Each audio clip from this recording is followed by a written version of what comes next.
Media laws and regulations in the Philippines. Media.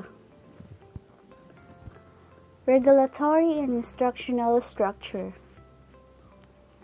There is no general law that applies to the media sector as a whole. Nevertheless, the laws and regulations in the place typically focus on regulating access to content, such as age gating with respect to the movies, age advisories in relation to television shows, and ownership restriction and consumer protection.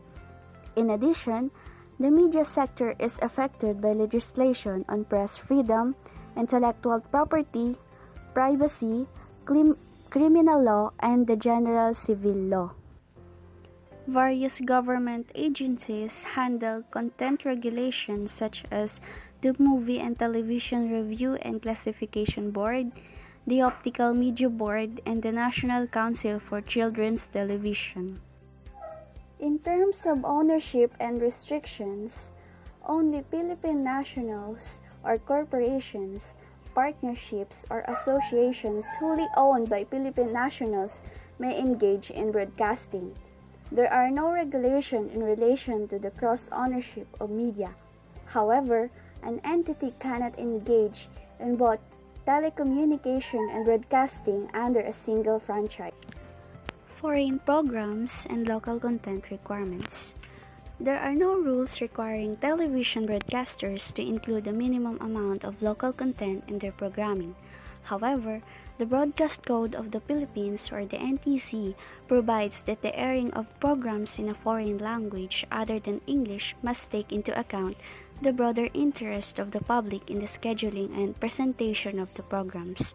Also, station broadcasting such programs are mandated to keep a record of the broadcast for not less than 6 months. Advertising.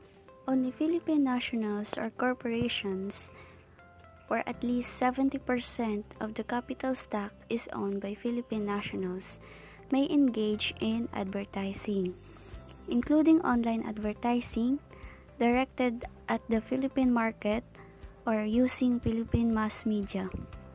Advertising companies do not need to obtain a special license or register with any regulatory body, specifically supervising the advertising industry, and there is no such governmental body. Must carry obligations are the regulations specifying a basic package of program that must be carried by operators, broadcasting distribution networks. Is there a mechanism for financing the cost of such obligations? Local rules require a cable TV system operating in a community that is within particular field intensity contours of unauthorized TV broadcast stations to carry the TV signals of these stations.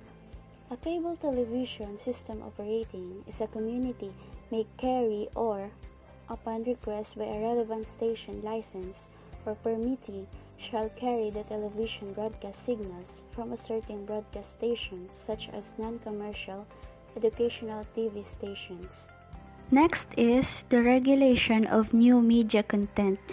Except for special laws against content-related offenses online under the Cybercrime Prevention Act and the Anti-Child Pornography Act, RA number 9775, there are no general regulations expressly governing new media content, so that to the extent that the new media operator is based in the Philippines and providing a service here, local authorities will likely try to apply media laws in general. There are existing regulations of the aspect of transformation of new media. Generally, entities engage in the delivery of content, information, applications, programs, and emails. Online may be considered value-added services providers. VAS providers need to be Philippine nationals or corporations and foreign ownership of which does not exceed 40% of the corporation's capital stack. Media plurality. Media plurality purse has not been the subject matter of regulatory efforts in the country.